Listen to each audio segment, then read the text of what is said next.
တရားပွင့်လာတာဒကာဓမ္မတို့ဘုရားပြတဲ့နေ့ကကြပြီးအနိစ္စစေဒုက္ခစေအနတ္တစေကုမလို့ဓမ္မရကျွတ်တို့ကိုကုမလို့ဒီစေကုံမှုပဲပါလာဘုရားစေသမားကြီးကို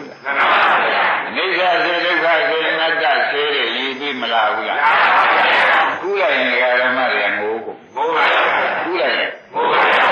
လို့ငိုတာတော့ဒီရှင်းနဲ့မတည့်ဘူးဗျာ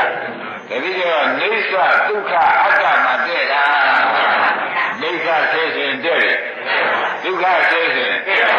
အတ္တဆဲစဉ်ဟာရှိမှမရှိပဲတည့်တာလည်းငါးနဲ့တည့်တယ်ဆိုရှိကုန်ရှိရင်းနေလား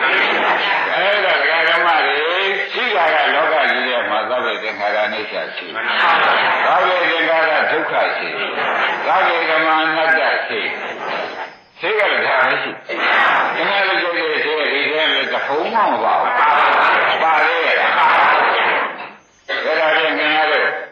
ကိုကြိုက်တဲ့သိမှာကိုတော့မယ်ဆိုပြီးနေကြတယ်နဲ့ဘုရားဆူလွယ်ပြီးကြလားဘယ်လိုနေကြတယ်လို့ဆိုတော့အပယ်လေးပါနေခဲ့နေကြည့်နေကြပြီးတော့နေပါနေခဲ့ဒီဘဝတွေဖြစ်ပြီးတော့နေပါအဲ့ဒါဘာလို့ဘုရားရဲ့သိတွေကိုခင်ဗျားတို့မကြိုက်တာနဲ့မတော့ဘူးအခုဒီမှာလေဘုန်းကြီးတရားဓမ္မ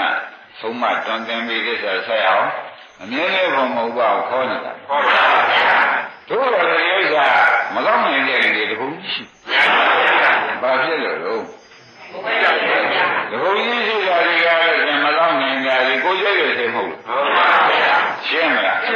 ဒါပြန်သူတွေရဲ့ဒီလိုနဲ့ကြီးတာပြိဋိမာဆံသွားတယ်သူစိတ်သူသိမ့်သွားတယ်ဒီမှာဝေဒနာတွေပြောရကြလားမပြောပါဘူးဘုရားရှင်ကဝေဒနာတွေမပြောပါဘူးဒုက္ခဒေါမနကနေနေကြတယ်ဒီလေးပါရောက်နေကြတယ်ဘာဖြစ်လို့မပြောက်တာတော့ဒီမတော့ရှင်ရဲ့ချမ်းတယ်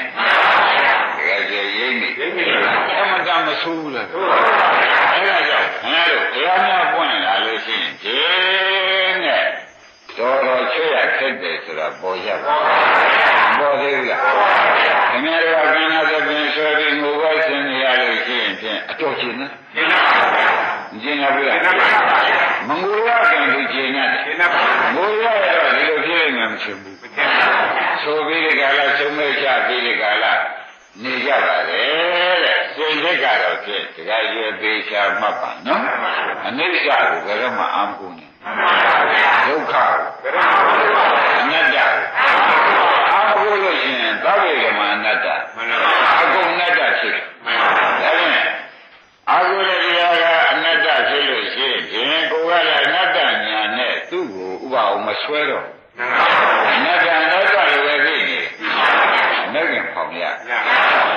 အဲ့ဒီကိုယ်ဖောင်နဲ့ကိုယ်တခါလေ